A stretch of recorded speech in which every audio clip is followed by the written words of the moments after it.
16,000 per month take home pay before you can afford this, a spanking new Mercedes Benz. Yes, that's exactly how much I'll be recommending that you need to earn first before you can comfortably afford this. COE prices may have crashed, but does that mean that you should be rushing to buy a new Mercedes? Today I'll be showing you some breakdowns. Firstly, on the raw price of the Mercedes Benz right now. Secondly, additional costs incurred when you're buying a new car like this. And last but not least, I'll be using a formula to show you in terms of prudency what kind of income, which is what I mentioned, $18,000, that you need so that you can afford this and afford other things in your life. So if you're curious, continue watching. Hi guys, welcome back. Today we'll be talking about this Mercedes Benz, which is E300A Evergrande. Now let's assume that, for example, this guy Paul is at the age of 36, married, has kids, and is looking to upgrade his car. I've actually seen many Pauls in my life, maybe you have seen also. And he's really eyeing this new Mercedes Benz as a status symbol, because when we hit new promotions, we see new pay coming in, we want to reflect that pay to society, and sometimes it's something I advocate against. That is usually in the space of lifestyle inflation. But back to the point of affording this spanking new car, you would see that right now, the advertised Mercedes E300E Evergrande will cost you $416,888. This price displayed here was when COE prices recently reached its record high in the second bidding exercise in October. However, it's still good to use this as an extreme case scenario to see how much you really need to afford if the prices do go back to such highs. If you dive on deeper to the price chart from SG CarMart, you'll be realizing that this selling price has been increasing, correct, over the last 12 months. The simple reason? COE prices have been climbing. The price of COE during the second bidding exercise for Cat B was $150,000.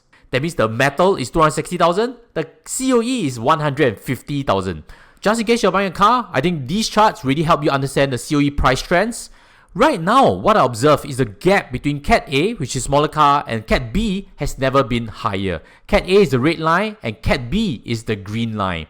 This difference now is almost $50,000 already, which goes to show there is so much demand for big luxury cars. Now let's answer this million-dollar question. Why is COE prices so expensive right now? Even with COE prices dropping, they still form a significant cost of owning a car in Singapore. Some in forums have been speculating that private hire companies are actually taking a lot of supply away.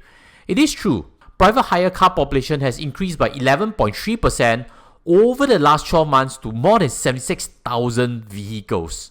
And being an interested car owner, I want to read a bit on government's perspective. And most have actually mentioned that separating this COE quota for private hire doesn't really solve the equation. So we are market takers, correct, when we are looking to buy a car. So let's move on to the next section. What are real costs when you are looking to buy this Mercedes E300 Evergrande? Even though the price of COE has gone down, other expenses will still remain constant. Right now for car loan rules, they break it down into two segments.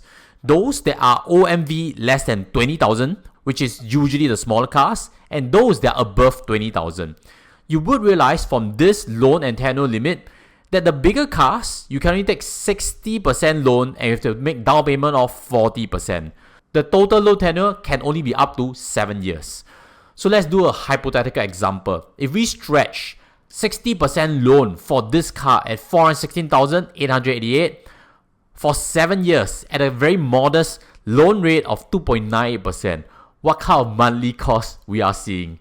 I've done the heavy lifting for you, and the quick answer is the monthly installment itself is $3,564.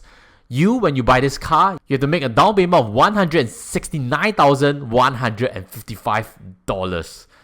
Wow. These are just to buy the car and afford the monthly mortgage, right? And now let's move on to the next part to discuss on additional costs when you buy this Mercedes Benz. Currently, road tax is $913 for this particular car. There's actually a road tax calculator, just in case you want to find out. And this should be pretty accurate. $913 again is for 6 months of road tax. Times 2 if you're doing for a year. Up next, car insurance premiums. I have to do some homework for you also. This is a quick snapshot quotation of a smaller Mercedes Benz. And it already costs $1,149 at least, even if you have 50% no claim discount. My car is much smaller, that's why the road tax and insurance cost is much cheaper. And the real insurance cost for this Mercedes E300 Evergrande will likely be higher than this. So let's use this figure conservatively. Up next, petrol and electric cost. Now, pump prices have been going up because there's war, there's oil tension. For my own, I should do some audit and I realize I'm paying about $250 per month already. I'm very sure that my car is more efficient than this Mercedes E300 Evergrande, which has a tank of 60 liters already, and in my opinion, pretty heavy a vehicle. My estimates, if I were to drive this car with my same consumption, is at least $350 per month. Up next, parking, ERP costs, and fines. Now, if you buy a nice car, usually you are working a good job in CBD, and as you know, season parking in CBD can be at least $200 already. I don't know in Paul's situation whether he needs to pay that, or is he needing to pay, for example, HDB car park charges, which are at least $80. There are some assumptions over here, but if we were to put $300 per month for all these ERP parking fines, I think it's very, very reasonable. Up next, car servicing and repair costs. As you know, the higher end Continental cars servicing and repair costs is more expensive than Japanese cars. From research, we can actually see that the service packages will cost easily a few $100 to $1,000 plus. I like to mention again this particular phrase. The high cost of maintenance or Mercedes repair in Singapore is considered a norm for luxury automobiles such as Mercedes Benz. You kind of know where I'm driving at. And let's put a round figure to this car servicing and repair cost to be a conservative $200 per month. All in all, let's put up a summary table to show the various costs. This will tally up to $4,662 per month. Wow. I have colleagues also in my industry that drive luxury cars, such as these.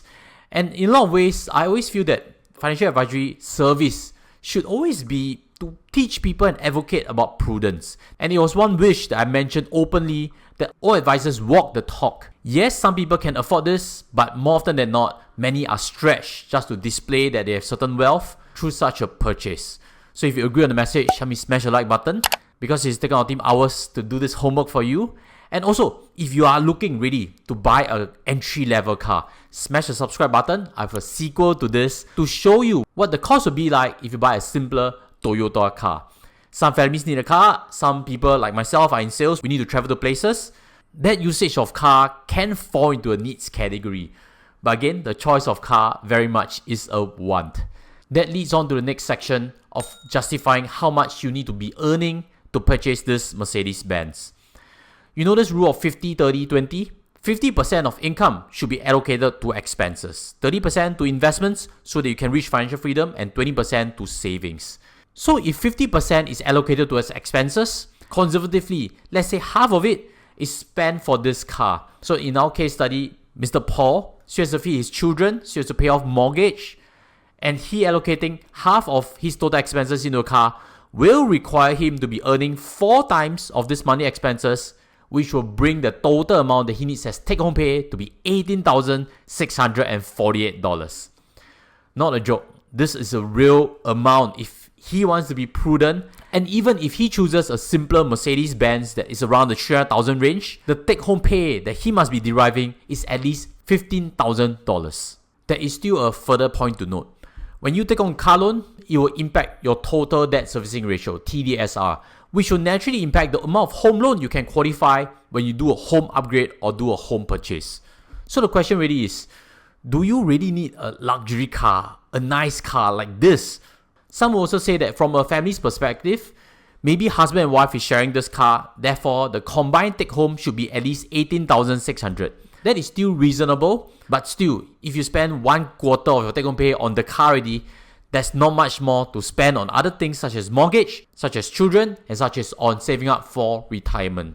Hopefully this sharing has some use, especially if you are looking to upgrade your car. And if you are thinking deeper on this topic of car, I've actually this previous video that explains if you want to buy a car, it's much better to pay it off fully than take on a car loan. Car loans are one of the most expensive loans to have, and they're very costly to pay off. If you are curious about it, follow on in this tutorial. I'll explain deeper for you to make you more aware before you make your purchase. With that, sign off from here and see you there. Take care as always. Goodbye.